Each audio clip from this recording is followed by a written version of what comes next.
Hi, I'm Dan Lapporte. I work for Kaiser Permanente, and I'm happy to be presenting to y'all today on goals to metrics. So here we go.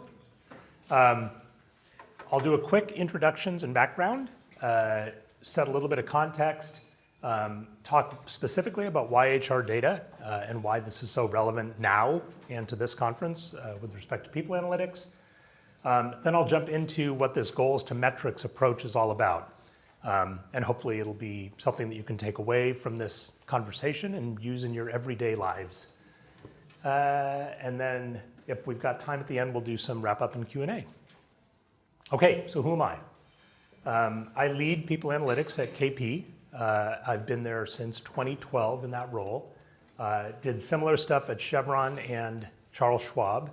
And then I spent about 10 years in the environmental consulting and engineering world. And I have a bachelor's in human anatomy and physiology, which is an interesting fun fact you might not have guessed, and an MBA. Kaiser, big giant organization, 216,184 people, and I know that because we've been using Visier for about 5 years. And so it's easy for me to say what the headcount number is with confidence. When I first got there, I couldn't do that. How many people can confidently say what their headcount is? How many people can't say what their headcount is confidently? All right, so a fair number. Anyway, that's been huge. There are some statistics there. Kaiser is the largest integrated care and coverage organization in the United States. Almost $80 billion in 2018 revenue, and that's going to be relevant. And then a couple things I want to highlight. We tend, because we're a not-for-profit, we return a fair amount of our revenue or income to all these community health benefit things. So I highlighted a couple there. Pretty impactful when you think about 500,000 people sleeping on the streets every night. Kaiser's giving a lot of money towards community benefit and trying to resolve homelessness. Firearm deaths, you always read about these horrible things where someone accidentally shoots themselves, so we're doing a lot with respect to decreasing gun violence and accidental deaths from firearms. And then also near and dear to my heart is carbon neutrality. So that's exciting stuff. Okay, so I mentioned my background in engineering consulting, and this goals to metrics methodology really comes from that. When you're building a freeway or a bridge or a big heavy civil project, there are lots of things, lots of goals along the way that you have to complete before you're able to move on to the next step. And so the idea is you kind of establish your goal and then you back into the metrics that you need and the data that you need to reach for those goals. And we'll give an example here in a second. In terms of why now, HR data, I've been a practitioner in this space for about 15 years or maybe 20 years now, and I've never seen more demand. It seems that executives, leaders, other businesses are really interested in what's going on with this space that we're all in, people analytics. So HR data is probably one of the more valuable assets that most companies have, and we don't do a very good job of maintaining it or managing it or measuring it. So we'll talk about that. Hopefully all of you will benefit because this is something that you can actually take away from this conference. Maybe some pithy things that I say, who knows? Yeah. Okay, so why are we thinking about HR data? So about 70% roughly of an organization's revenue is spent on employee costs. So what are employee costs? Direct labor, payroll, taxes, benefits, occupancy, employee programs. It's a huge amount of money that we spend on employees. I mentioned that $79.7 billion that Kaiser brought in 2018. With these numbers, about $45 to $55 billion of that was pure labor costs. Kaiser's in a pretty labor-intensive business, healthcare. Some may be a little bit different, a little bit lower, but it's still a huge cost. Yet we do a better job managing where we buy our office furniture or copier paper than we do managing employee costs. So the hope is that if we can bring people analytics to the front and have that credibility that we all desperately seek, affecting that number, that giant 70% of revenue, is a huge opportunity for all of us. I wanted to put some definitions up here.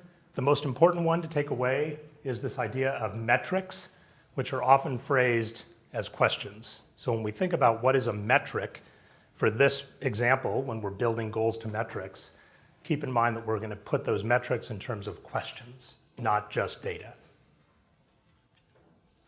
Okay, so now we're going to talk about the goals to metrics approach. So when you think about a process, typically you go from left to right. You know, there's a starting, a middle, and an end, simply. The idea of goals to metrics is that you flip that around. You start with the goal, because those are often given to you, and then you figure out, what do I need to measure so that I can get to that goal? And then you think about the different data elements that you might need for those measurements. And we'll walk through an example that'll hopefully make it a little clearer. So, left to right, you wake up in the morning, you get ready, you go to work. That's the typical process that we'd follow. With goals to metrics, you start with the goal. Those metrics are the things that are questions that you might want to answer about your goal. And then the data are the things you need to inform the metrics. So keeping that idea of sort of right to left in mind as we go through this will be helpful. That should look familiar. The example that I'm going to talk about is early in career hiring. So let me kind of, before I dive into the slides, let me talk about that. Healthcare generally, and a lot of organizations, with the exception of tech maybe, has an aging workforce in this country. So what Kaiser Permanente and a lot of other companies are trying to do is hire people earlier in their career. That doesn't mean younger. That means maybe with fewer years of tenure. So generally the population will be younger, but you also might have people who are leaving the military, who are entering their career for the first time. So it's really tenure in the field that you're going into. And we'll walk through this example, but that's what we're trying to solve for. How can we, as an organization, hire a certain number of early in career professionals? So I just made these numbers up. I said we were going to try to hire 250 early in career as defined professionals in 2020. For Kaiser, we hire roughly 25,000 people a year, so that number might be a little bit bigger. So these are the metrics phrased as questions. So again, you've got this goal of hiring 250 early in career professionals. You would have to answer some questions. What percentage of all your hires are early in career? What groups, orgs, locations, teams, segments, et cetera, are hiring early in career? And so on and so forth. So again, it's kind of taking your goal, creating some questions around that goal, and then we'll get to the data. Does that make sense? Any questions on that before I move on? Key point. So here are the data elements that you might need to meet this goal. You'd certainly need a number of external hires. Age would be an interesting thing. And again, EIC, early in career, is not about age. It's about your tenure, total tenure of external hires. And then you'd want to be able to slice and dice it, by demographics, location, representation, et cetera, any kind of hierarchical information, and more. So it's important to think, the other thing I'll mention here is you think about these goals to metrics examples, depending on who's giving you the goal, or if you're creating the goal yourself, it's good to spend time asking these business questions. And at the end, I've got a few questions that you might consider for the metrics for other measurements. In fact, there they are. So if you think about making this real in people analytics, these are some questions that could be leveraged as metrics. So the first one, do we have enough staff to meet future demand? So that's the integration of workforce planning, that's supply-demand modeling, and understanding where your gaps are, and then trying to get to, will we have enough staff to meet future demand? So you think about the data you need to answer that question, it's a really long list. But this approach, this goals to metrics approach, has worked well for me both in engineering and in healthcare and in other organizations where I've worked. That's it. What questions can I answer, if any? Come on. Yeah. So when you start going into the metrics, sorry, I'm Lawrence Clement at UCSF. When you start going into the metrics, do you ever stop first to make sure that the goals are well formulated? For example, let's say the goal here you were mentioning was hire more EIC. Yeah, right. Early in career. Right, EIC staff because, and there's a reason behind that, right? Sure. And sometimes some of these are a little bit of like myths and quick shortcuts.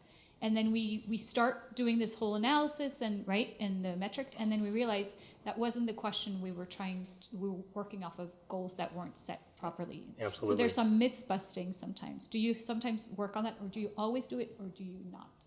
You stay away from it. So it's a terrific question, and the question is when we think about what's a goal, I picked a pretty easy one. Early in career hiring, we want to hire X number of people early in career in this year. Oftentimes we have goals that are much more amorphous than that, right? I don't know, implement a new HR system. That goal has a huge number of measures and metrics and data that go behind it. The other thing I'll say about that in terms of testing or back testing the goal, my experience, and maybe, I don't know, we can do the show of hands thing, when I'm given a goal in January, by April, that goal has changed. Right? So how many, okay, here's a question. Audience participation time. Let's say you get your goals in first quarter, first part of the year. Raise your hand if your goals are identical or pretty darn similar in fourth quarter at the end of the year. All right? Nobody raised their hand, by the way.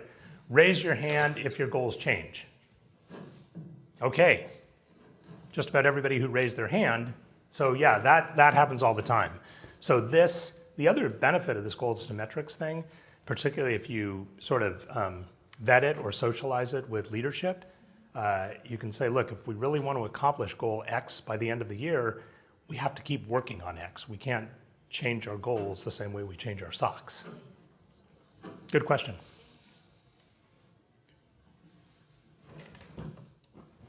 Sorry. Hey, Shpin Joseph from Ally Financial. I'm actually kind of curious about the EIC. Like, why EIC? Why are you looking for people early in career as someone in new hire? Why am I interested in that? Just like for an example, I'm just kind of... Yeah, a couple reasons. I'll give the controversial one first. When you think about cost of labor, one thing that you're paying for is years of experience in a similar role. So if you hire somebody who's got 10 years of experience, you're paying them more than if you have someone with 3 years of experience.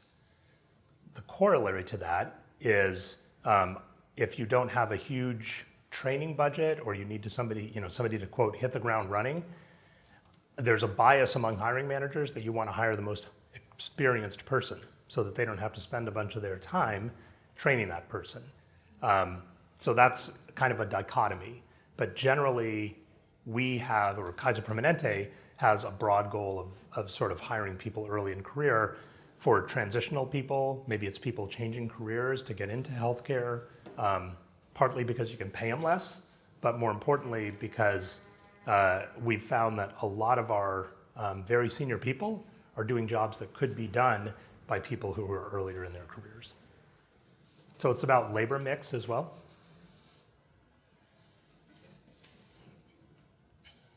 We're making the mic person run around a lot. So thinking about this, and as we're trying to empower the HR population in total, so people who aren't, say data nerds from the get-go, so taking that approach on it and say, we're encouraging our HR population to do some of this on their own, to say how can we use data to get to that metric and then to the goal.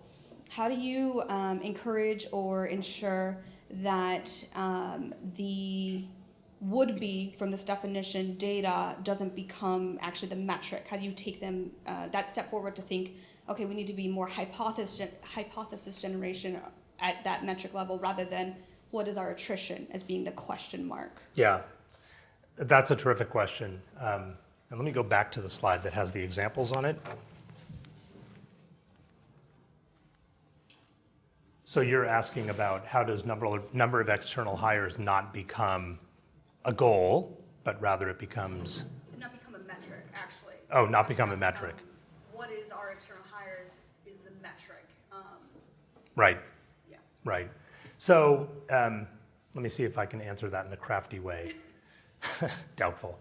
I would say a key thing that we did in the engineering world when we did these things is spent a lot of time on the goals. What I've found in HR, or a big difference between HR and engineering consulting, is you're handed your goal and off you run. You don't question it. You don't spend the time to sort of analyze it or dissect it or reverse engineer what it is that you actually need to answer those questions. You just sort of start running. And then you get to 249 EIC hires and you say, hooray, we did it. Oftentimes with goals that are more challenging or more complicated, those data sets, that's why I had that little blue and more there, those data sets will grow quite a bit. In terms of how you prevent these things, the data, from becoming the metric, I would say, I mean, to make this visual, I would say that if number of external hires is the data element, but some people are just saying, well, just tell me the number of hires, you can say, look, what I'm really shooting for is to understand the percentage of EIC hires. That's what this goal is all about. Yes, we need the number of hires, the total number of hires, but that's not what this goal is about. Does that answer your question, or did I just kind of screw that up for you? Okay. Do you ever find yourself going backwards, and rather than creating the goal first and then providing data, do you at times look at the data and then come up with the goal? All the time. The short answer is all the time. Because what happens if somebody is really focused on that data, and that kind of gets to her question as well, if somebody wants to turn a bit of data into a goal, so instead of saying we want 250 EIC hires, somebody just says, tell me how many hires we have. I don't care if they're early in career or mid-career or late career. I just want to know the number. That's a very different goal than EIC. So we would start with a different goal in mind. We need to hire 5,000 people, and those 5,000 people would be, of those 5,000, 250 would be early in career. So it's two separate goals. It's easy. I will say it's easy to get hung up. Truthfully, it's easy to get hung up with any goal like this, right? Because we all raised our hands when we talked about goal shifting. So that's why it's important to kind of keep your eye on the prize. So in this example, if you hired 250 EIC folks and then the goal was increased to 500 because you were doing such a good job, at some point you might exhaust the candidate pool. There are only so many veterans to go around or so many people changing careers to go around. So I think another component of this is kind of validating that your goal still meets leadership expectations as you go. Good question. Any others? Yeah, bring it.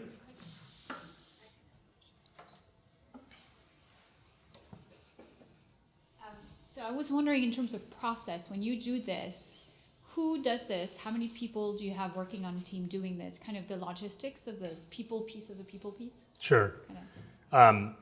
So when I did it in the engineering world, and it was about, it was actually a pipeline project. We needed to build a pipeline between point A and point B, and there were all kinds of steps that we needed to go through. It was a very cross-functional team. So you had, planner, and this is not HR crap, I'm sorry, HR stuff. These are, we're being recorded too. There were like environmental impact report writers. There were geologists to tell you where the landslides were and where you could put the pipeline. So those teams are much more cross-functional. I will say, at the risk of being a little controversial, HR does not have that discipline. So when we say, oh, hire 250 EIC people, no problem at all. we probably won't bring finance into the conversation, and we won't bring workforce planning into the conversation. We tend to operate a little bit more in silos than we should. So that's a broad statement. Maybe some of you are like super planful and do that the right way, where you get all these cross-functional folks involved. But I have not seen that at Kaiser Permanente. So in terms of how many people get involved, it's typically a team or maybe a leadership team that kind of comes up with the goals. And when I've done this at Kaiser, it's been hugely beneficial to understand, maybe for some of these data elements, we can't get our hands on the data. Or maybe, I don't know, is the lawyer in the room? People might get nervous about age of hires. So there's lots of things to consider, lots of factors to consider about what data you're getting and how you'll use it.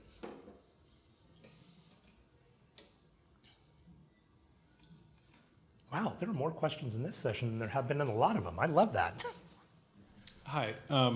I find that sometimes the people I work with struggle with getting really hung up in the data and just getting very theoretical. Do you ever get pushback on this idea, and how do you sort of address that to go more business outcome focused rather than sort of understanding in theory? Yeah. So when people get theoretical with the data, I usually say, let's not let the perfect get in the way of the good.